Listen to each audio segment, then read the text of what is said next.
Hello everyone. Today we talk about how to fix the app of Cymath. We will go to settings,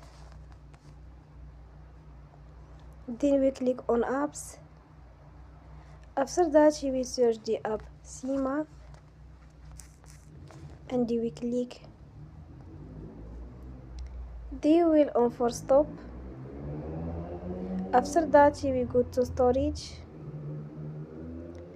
Then we click on clear cache. In the end, turn off your phone and you will restart your phone again. Don't forget to support us by like and subscribe.